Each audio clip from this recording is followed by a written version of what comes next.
How you doing? This is George Senda, the guy from Pittsburgh. Well, in a few minutes, I'm going to record onto this video part 2 of the call that the Jeff Rense program made to me and Kathy yesterday about our black triangle UFO sighting overhead here in Martinez, California. First, I want to welcome JPS to my channel on YouTube as a new subscriber. I hope he likes my videos, and I hope he'll get his friends to subscribe or watch as well. A little bit of Nori news. George Nori said he will continue to support me, and his program is still out being looked at by the networks, and he's going to have me do 2 projects soon, 2 video projects, so I'm looking forward to that. So, you know, if you don't like that, you don't like Nori, sorry. I'm associated with him, and he's going to stand by me. And he says I'm a good person. I don't deserve the anguish I've gone through in the past, and he's there for me. Okay, here is the call. It's about 20 minutes long.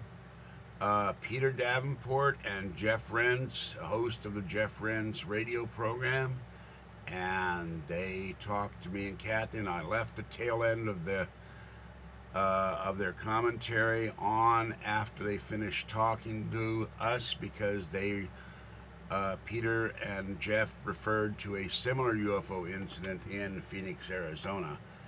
So here goes the recording. And have a great night. I hope you enjoyed part 1, and we'll tell your friends. Okay, here we go. Would never expect to see anything like this.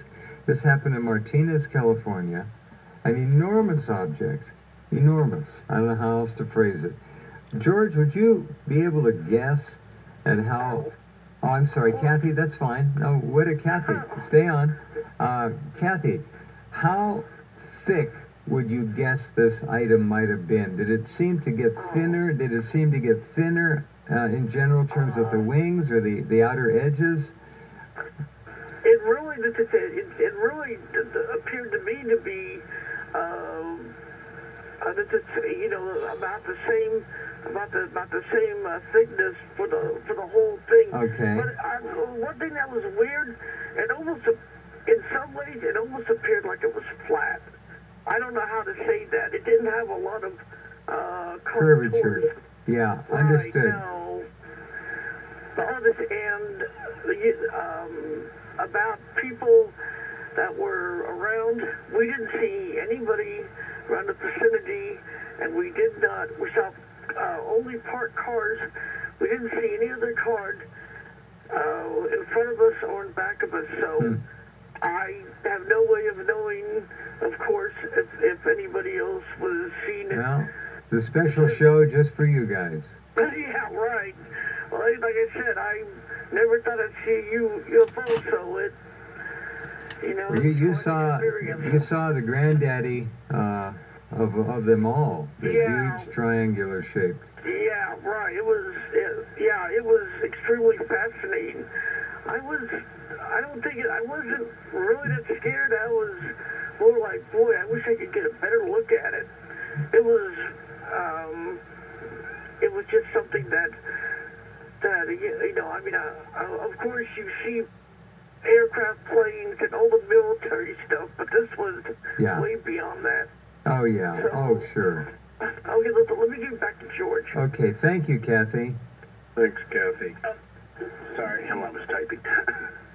That, George, that object, again, let's just take a triangle.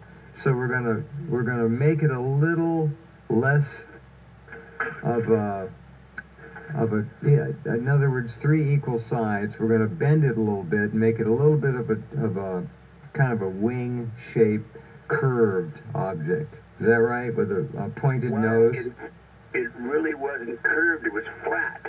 There's a picture from Turkey, which I posted. I'm the Guy from Pittsburgh on YouTube. I did a video of it talking about this morning.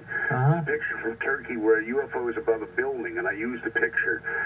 If you take a triangle and instead of it standing it on its end, you turn it upside down and slightly at a 45-degree angle. That's what the thing looked like, except it was lying on its side more than upside down. Where the point of the light in front was in front, and you had a flat plane reaching to the light on the left bottom, rear, whatever you would call it, and then the other light was on the right. But it was flying sideways like you took a triangle and put it on its side.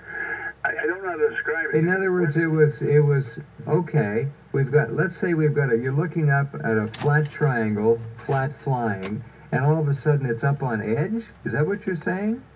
No. I'll send you an email of the picture, but instead of being the picture, this is the closest thing I can find to what it looked like. 3 lights. But this one, it shows it sticking up at a 45-degree angle. Mine, the left light was, if you draw a line from left to right, the left line was on the left, the right light was on the right, left bottom, and the right light was sticking up in the air. But it was flat. The triangle was there, but it was, the edges were on the tree line. But I can see this clear triangle that, now this picture, there's no lights in the sky. And this thing, if you took a piece of black fabric and draped it over the horizon, from horizon to horizon, there would be nothing behind it but the trees on the bottom and the UFO. Oh, this is amazing. Please do make sure you send as many drawings as you want to Peter so he can put that up. Well, I can't draw with a ruler, but I can. I did post it on my channel and use that picture to show you. That's the closest thing. I looked up through about 75 pictures of UFOs, of black triangular UFOs. And this you found one that was close. Okay. Yeah. Very good. Peter, go ahead. Yeah, I'm curious to know. There's something I didn't understand.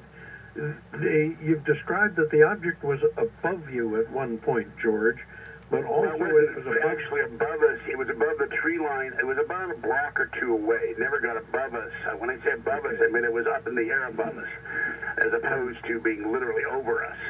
That was my question. And also, how big, when it was hovering over the tree line, how big did it appear to be relative to how big a full moon appears to be? It would appear to be bigger or smaller than the full moon? It was bigger than our apartment building. I mean, that's how big it was. Well, what I think George said was it almost covered the sky from side to side at one point. Is that correct? That's my understanding, too. Yeah. So it was bigger than a full moon, George? Yeah. Okay. Well, sounds like as big as a building. Yeah, well, my building, this picture from Turkey, it's got 4 stories and then the roof. My building is 3 stories with the roof. It was 2 or 3 times bigger than my building at least. Good grief. I was sitting in my bedroom right now. So this thing was huge. It's the biggest thing I've ever seen. And I saw, old bombers, B-52 bombers at air bases. It's bigger than the B-52. Yeah, gotcha. To give you an idea of the size. So. Well, you've done a good job explaining that. No noise. Any visible texture on the skin of it? And what color would you? What color would you do? Black, flat black, satin black. No shiny black.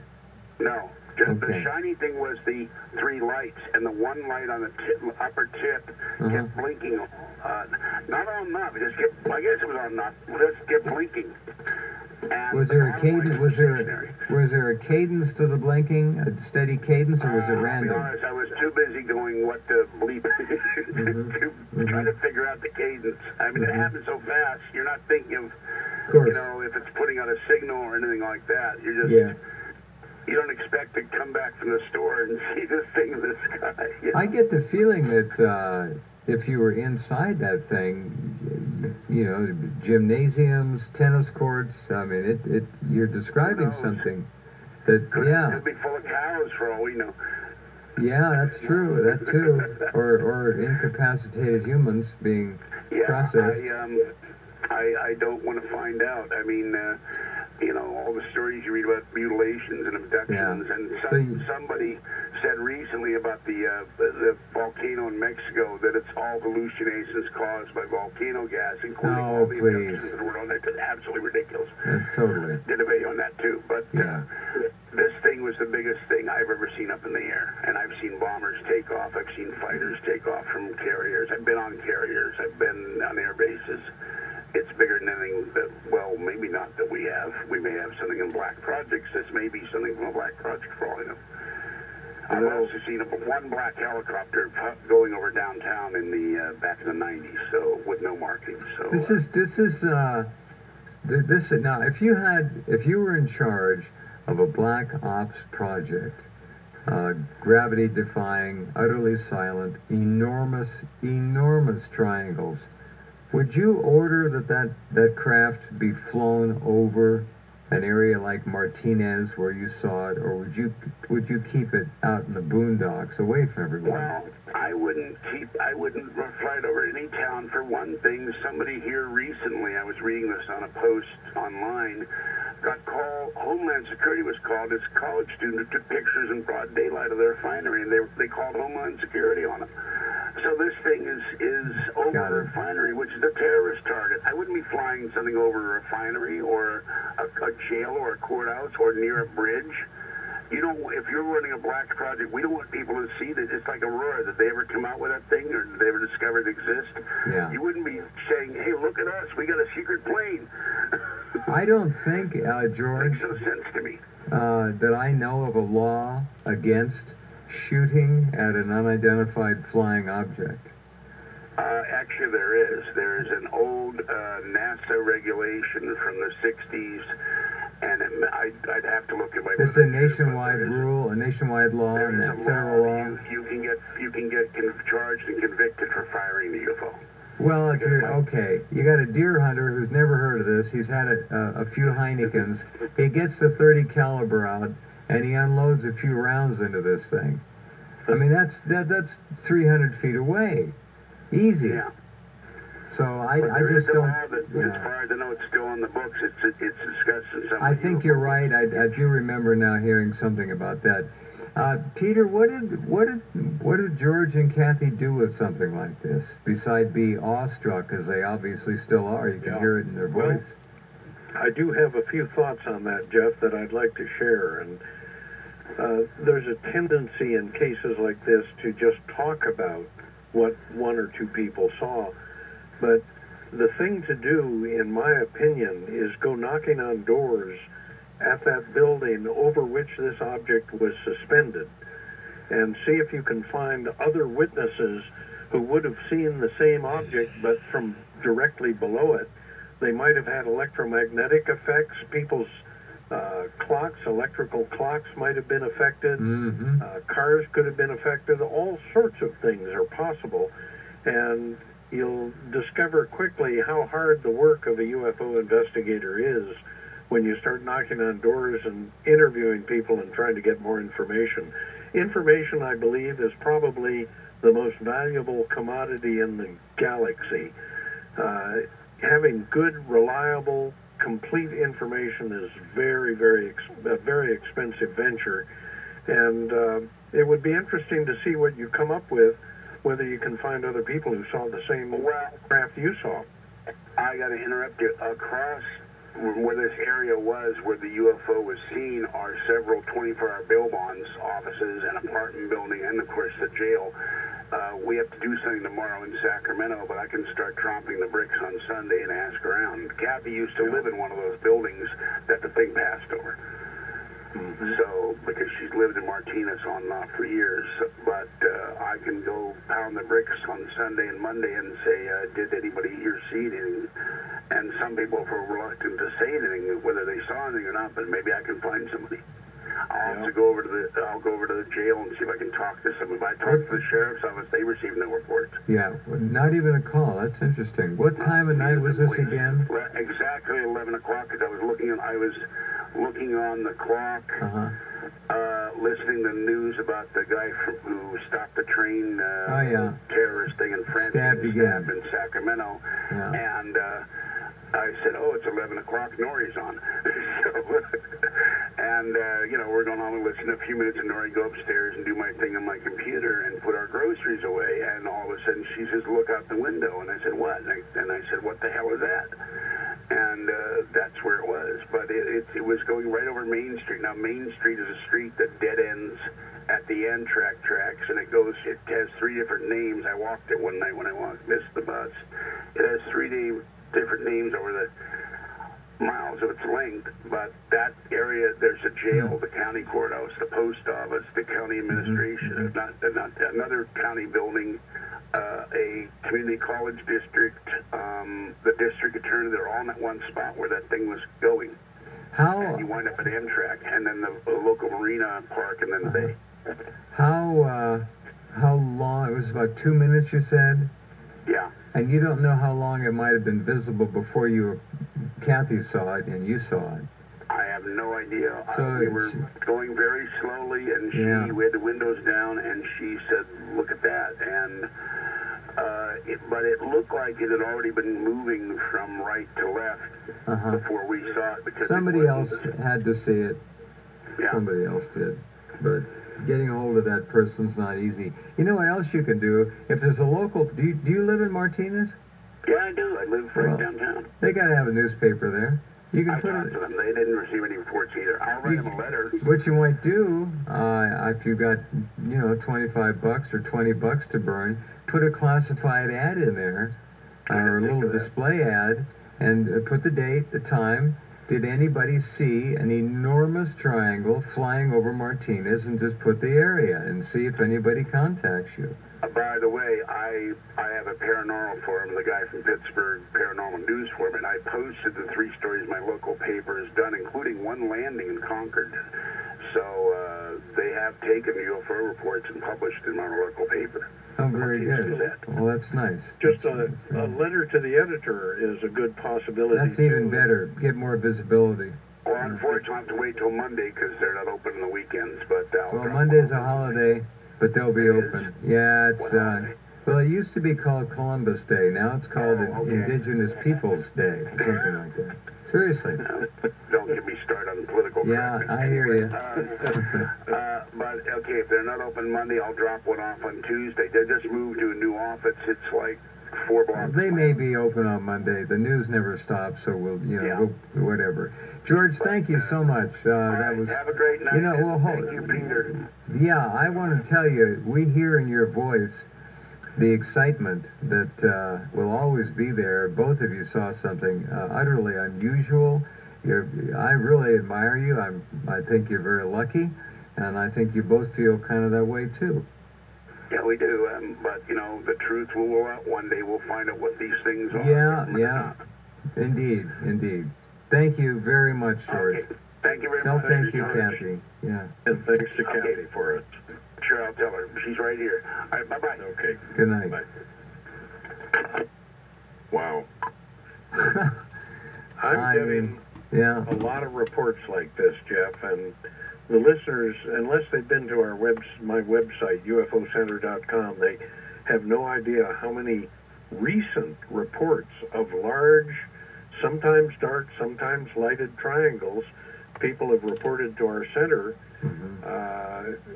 just over the last several months.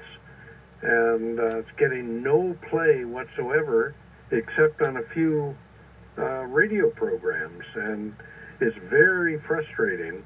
And it underscores the value of a program like this where you can get a story out and maybe find other witnesses and certainly inform a lot of people to the effect that there's some unusual things taking place on this planet.